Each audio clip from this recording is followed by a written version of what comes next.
I've lived in the same old house for as long as I can remember. It creaks and groans with every gust of wind, its wooden floors a patchwork of age and history.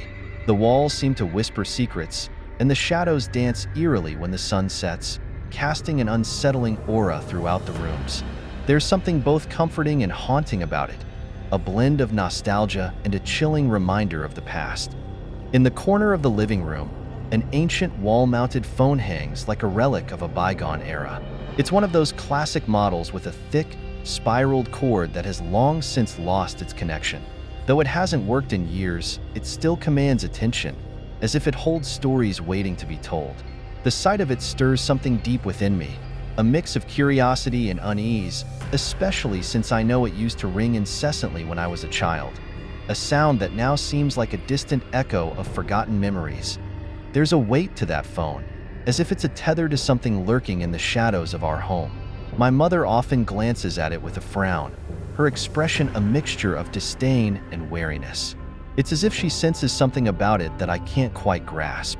Little did I know, it would soon become the harbinger of a terrifying night that would leave me questioning the very nature of our home. One night, I was jolted awake by the sound of the old phone ringing. It echoed through the dark house, cutting through the silence like a knife. My heart raced as the relentless ringing persisted, drowning out the ambient noises of the night.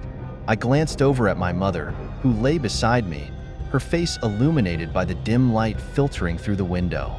She seemed just as startled, her brow furrowed in confusion as she stared at the phone.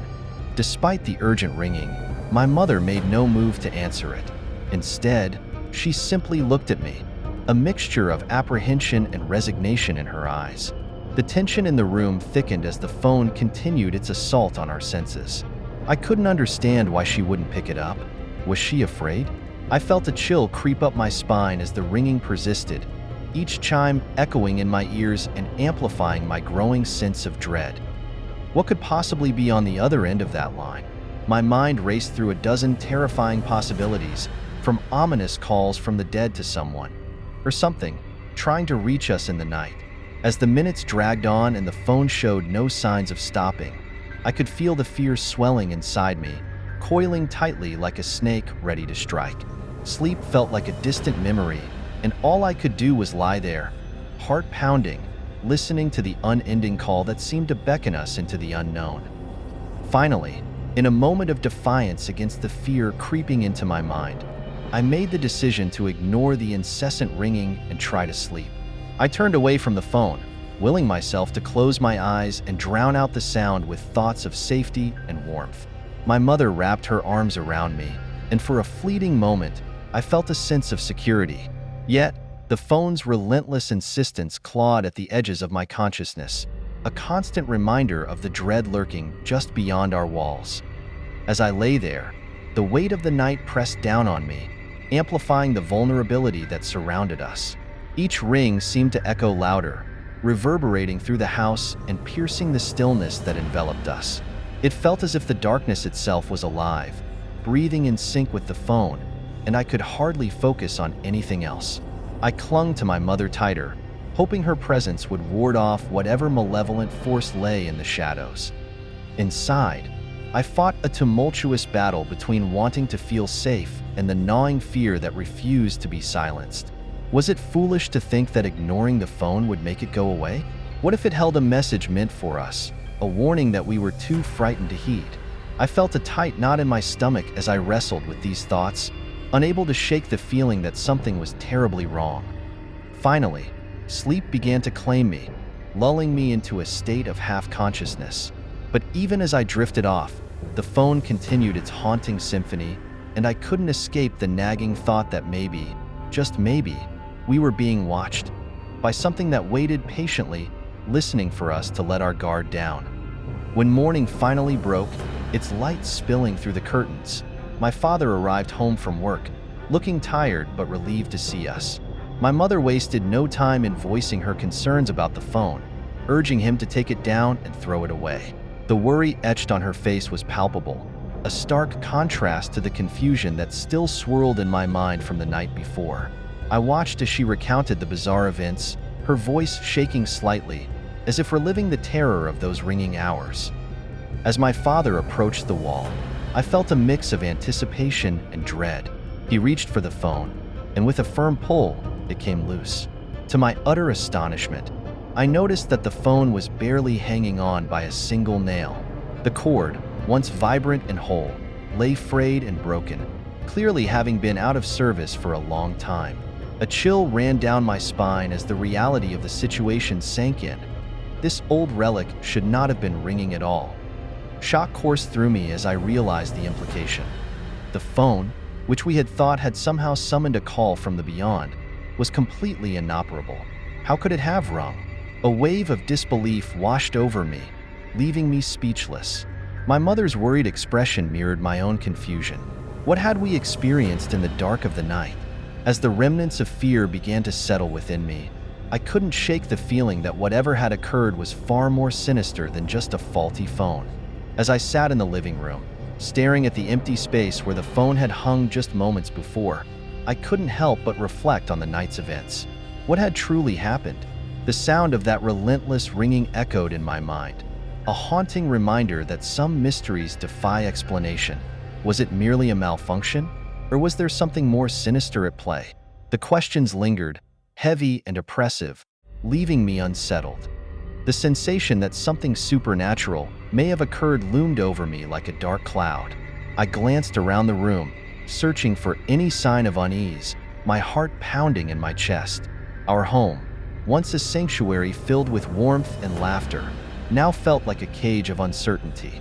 I couldn't shake the feeling that the boundaries between our world and something otherworldly had blurred during that night.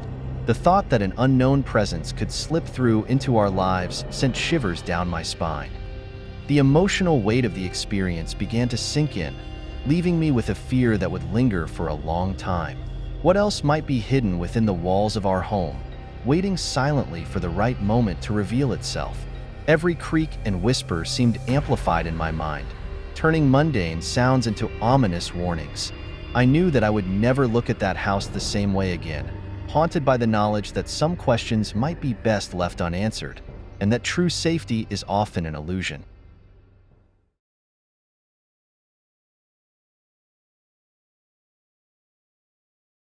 After my parents separated, it was just my mother and me living in that old apartment in the quiet town where we had always resided.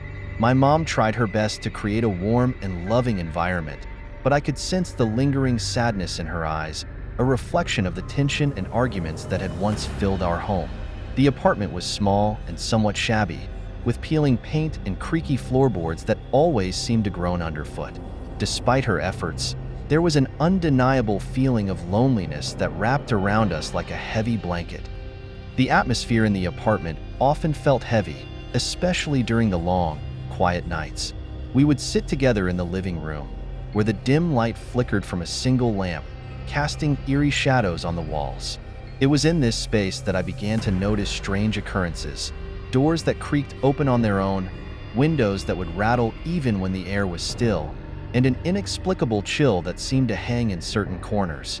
At first, I brushed these oddities off as mere quirks of an old building, too young to recognize that they might be more sinister than I thought. As time went on, those small incidents became harder to ignore. I often found myself jumping at the slightest sound, especially when I was alone in my room. My mother dismissed my fears, insisting it was just the wind or the building settling, but I could feel a growing unease in my chest. Little did I know that these strange events were just the beginning of something much darker lurking within the walls of our home. As the nights wore on, my fear of sleeping alone intensified. I would often lay in bed, listening to the unsettling sounds that echoed through the apartment, the creaking of the walls, the rustling of something unseen, and the soft whisper of the wind outside. It became a routine for me to crawl into bed with my mother, seeking solace in her presence, feeling safer beside her as we drifted off into uneasy sleep. We would talk softly, sharing our thoughts about the day, but even as we laughed, a shadow loomed over us, a silent acknowledgement that something was amiss. The tension in the apartment grew thicker with each passing night. I could feel it in the air, heavy and suffocating, especially when the storms rolled in. The wind would howl outside, rattling the windows and making the floors shudder. Each clap of thunder felt like a warning, and the flashes of lightning would momentarily illuminate the corners of the room, revealing dark shapes that sent chills down my spine. My mother would hold me tightly, whispering reassurances, but her eyes betrayed her own unease as she glanced around the room, as if expecting to see something lurking in the shadows. There were nights when I would wake suddenly, jolted from a deep sleep by the sound of a door creaking open or the faint sound of footsteps in the hallway. My heart would race as I held my breath, straining to listen. The silence that followed was just as terrifying as the sounds themselves, a reminder that whatever had disturbed the peace could return at any moment. It was during these moments of silence that my mind would race, filled with dreadful possibilities of what could be hiding just out of sight. As we lay there in the dark, I began to sense an unsettling presence in the apartment. It felt as if something was watching us, a pair of unseen eyes fixed on our every move. The walls, which once felt like a protective barrier, now seemed to close in around us, filled with whispers of the unknown. My dreams were filled with visions of shadows dancing along the walls, and I would often wake up gasping, my mother's comforting presence doing little to ease the growing dread in my heart. It was becoming clear to me that our home was not just a place of refuge. It was a place where something sinister was stirring, waiting for the right moment to reveal itself. The night of the storm arrived with an intensity that felt almost alive. The wind howled outside, whipping against the windows and making the entire apartment tremble. Rain lashed down, a relentless torrent that blurred the world beyond the glass. I curled up next to my mother, listening to the chaos outside, each clap of thunder reverberating in my chest, adding to the tension that already hung in the air. It felt as though the storm was a prelude to something far worse than the weather, a harbinger of the terror that was about to unfold. Suddenly, amid the cacophony of wind and rain, I heard a sound that cut through the din, a creaking noise followed by the slow opening of my bedroom door. My heart dropped as I watched in disbelief. The door swung open, revealing the darkness of the hallway beyond. My mother, still groggy from sleep, stirred beside me. Her eyes shot open in alarm, and she immediately sat up, her face etched with concern. "I'll close it," she said, her voice trembling slightly, as she rose to her feet and walked toward the door. The storm raged on, but all I could focus on was the sight of her moving toward that gaping darkness, an instinctual dread rising in my chest. Then it happened. Just as she reached for the doorknob, a piercing scream erupted from her lips, slicing through the air like a knife. I felt my heart stop, frozen in confusion and terror. In an instant, I was on my feet, rushing toward her, my mind racing with 1,000 questions. What had she seen? What was in the doorway? All I could think was that the fear I had been battling was suddenly tangible, and in that moment, I realized the nightmare was no longer just a feeling. It was now a horrifying reality. As I rushed to my mother's side, I was met with a sight that would haunt me forever. She stood paralyzed in the doorway, her face a mask of sheer terror, eyes wide as she stared into the darkness of my room.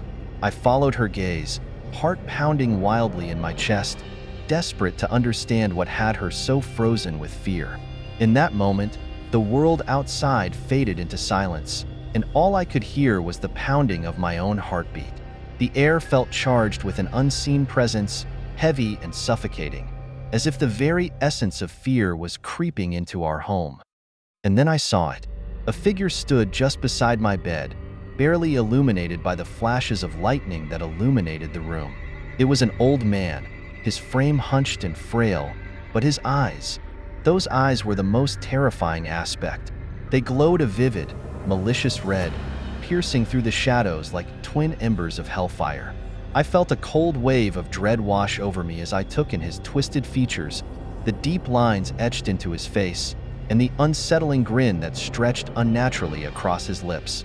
In that moment, it was as if time stood still, and the darkness within my room came alive, feeding off our terror.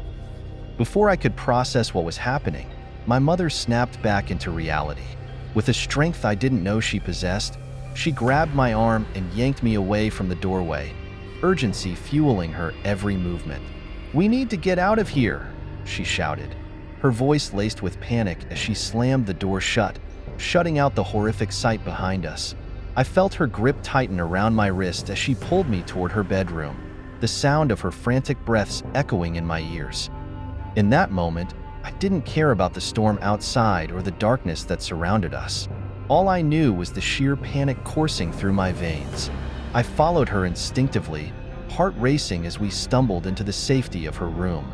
She locked the door behind us, and as we sank to the floor, I could feel the weight of our shared horror enveloping us.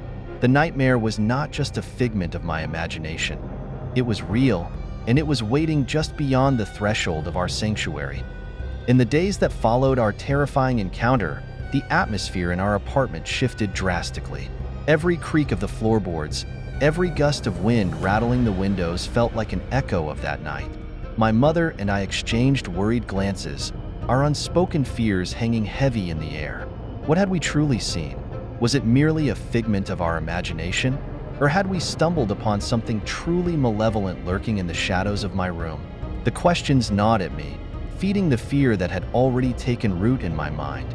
The fear became a constant companion, wrapping itself around us like a thick fog that wouldn't lift. I could see it in my mother's eyes.